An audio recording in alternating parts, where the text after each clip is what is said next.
Hello students, this is your teacher Manit Kumar. Students, today we are going to continue again our fifth unit, that is legislature. तो आज का हमारा topic होने वाला है Why do committees of parliament do, कि committees क्या काम करती हैं पार्लियामेंट में।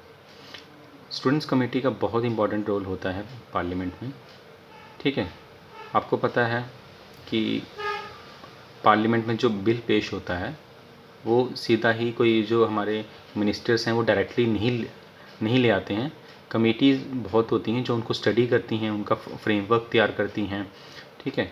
उनका पूरा ऐसे उसको कैसे एग्जीक्यूट करना है, ठीक है।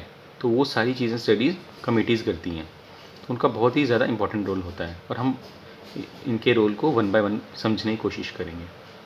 Committees play vital role not merely in law making but also in day to day business. Committees का काम ना सिर्फ लॉ मेकिंग में ही होता है बल्कि जो डे टू डे काम होते हैं उनमें पार्लियामेंट में उनमें भी उनका बहुत ही इंपॉर्टेंट रोल होता है। Okay, parliament meets only during session. अब आपको पता है पार्लियामेंट जो है हमारा उसके 3 सेशन होते हैं साल में। सबसे पहले बजट सेशन, उसके बाद मॉनसून सेशन और लास्ट में विंटर सेशन। ये 3 सेशन होते हैं, तो पार्लियामेंट इन 3 सेशंस में ही बैठती है। पर जो पार्लियामेंट का काम जो लॉ बनाना होता है वो 15 या 20 दिन में नहीं कंप्लीट हो सकता। तो क्या होता है, कमेटीज़ सेशन के बाद भी काम करती हैं, कमेटी उनके पहले भी काम करती हैं, ताकि एक अच्छा फ्रेमवर्क तैयार किया जा सके जिससे पूरा बिल जो है वो बन सके, ठीक है।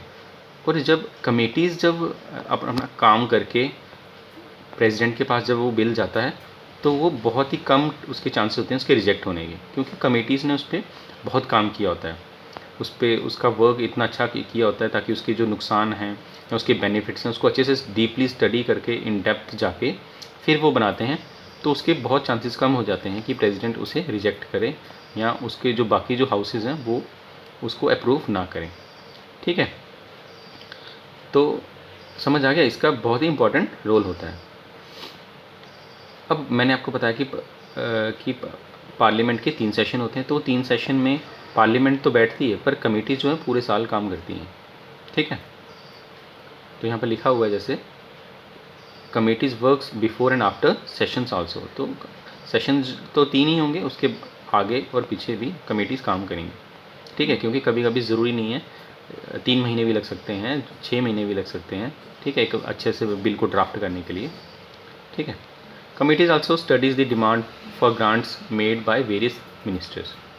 तो बहुत से मिनिस्टर्स होते हैं जो पार्लियामेंट में जो अपने एरिया के डेवलपमेंट के लिए ग्रांट्स चाहते हैं, या अपनी चीफ मिनिस्टर्स होते हैं जो वो चाहते हैं हमारी स्टेट में इतना पैसा मिले।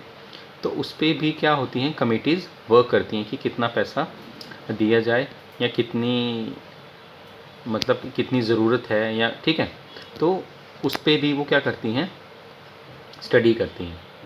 अब जितनी डेवलपमेंट की ज़रूरत होगी या जितना पैसा चाहिए उतना ही पैसा दिया जाएगा ना। ऐसा नहीं है कि 500 करोड़ की ज़रूरत है तो 1000 करोड़ दे दिया, तो उसको वो स्टडी करना पड़ता है, ठीक है।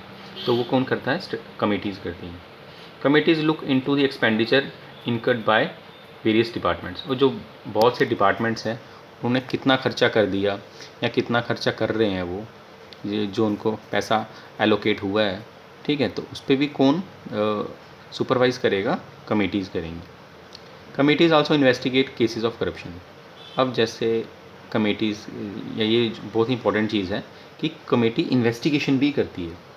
अब पहले मैं बताता हूँ आपको, कमेटीज़ 2 टाइप की होती हैं, एक स्टैंडिंग कमेटीज़ और एक जॉइंट पार्लियामेंट्री कमेटी, ठीक है। ये मैंने 2 आपको एग्जाम्पल, वैसे तो लगभग 20 कमेटीज़ होती हैं, ठीक है। कुछ परमानेंट होती हैं, कुछ एडॉक होती हैं, ठीक है।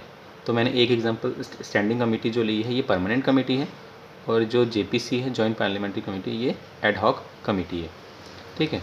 परमानेंट कमेटी में क्या होता है, ये परमानेंट होती है जैसे नाम से सजेस्ट हो रहा है, और एडहॉक क्या होती है कि पर्टिकुलर कोई काम पे, बिल पे काम करना है या कोई इन्वेस्टिगेशन करनी है, तो वो उस काम के लिए क्या किया जाता है, उसके मेंबर्स सिलेक्ट किए जाते, फॉर्म की जाती है, उसके मेंबर सिलेक्ट किए जाते हैं, और इनका एक रेशियो होता है। जैसे अगर आपने 20 मेंबर्स आपने अगर लोकसभा से लिए हैं तो आपको 10 राज्यसभा से भी लेने होंगे, ठीक है। तो दोनों हाउसेस के मेंबर्स मिलते हैं, फिर इन्वेस्टिगेशन होती है।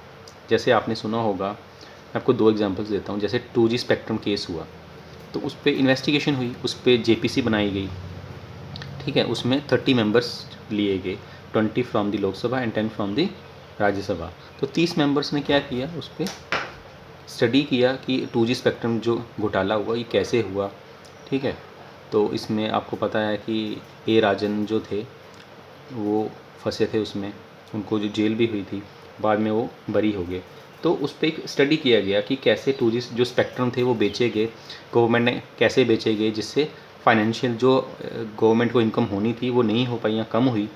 तो उस पर क्या करती, एक इन्वेस्टिगेशन भी करती है कमिटीज़, ठीक है। और जो परमानेंट कमिटीज़ हैं, जैसे उसके लिए एग्जांपल लिए मैंने कौन सी, स्टैंडिंग कमिटीज़, ये क्या करती हैं, supervise the functions of various departments and their budgets expenditure. जो बहुत से आपको पता है कि बहुत से डिपार्टमेंट्स होते हैं, जैसे एच आर डी मिनिस्टर्स होते हैं आपके, जो एजुकेशन वगैरह को देखते हैं, आपके रेलवे मिनिस्टर होते हैं, या बहुत से डिपार्टमेंट्स होते हैं। तो उनकी फंक्शनिंग कैसे हो रही है, उनको उनको कितना बजट एलोकेट किया, कितना उन्होंने उस बजट का पार्ट स्पेंड किया, तो कितना बच गया। तो क्या होता है, एक एक रुपए का हिसाब होता है यहाँ पर। तो वो सारा फंक्शन कौन देखती हैं, आपकी स्टैंडिंग कमिटीज़। तो आई होप आपको कमिटीज़ का जो इतना इंपॉर्टेंट रोल है आपको समझ आ गया होगा। ये मैंने पॉइंट वाइज लिखे हैं ताकि आप, अगर आपको क्वेश्चन भी आ जाए तो आप ये पॉइंट वाइज लिखोगे तो आपको ईजी हो जाएगा। Okay, thanks and have a nice day.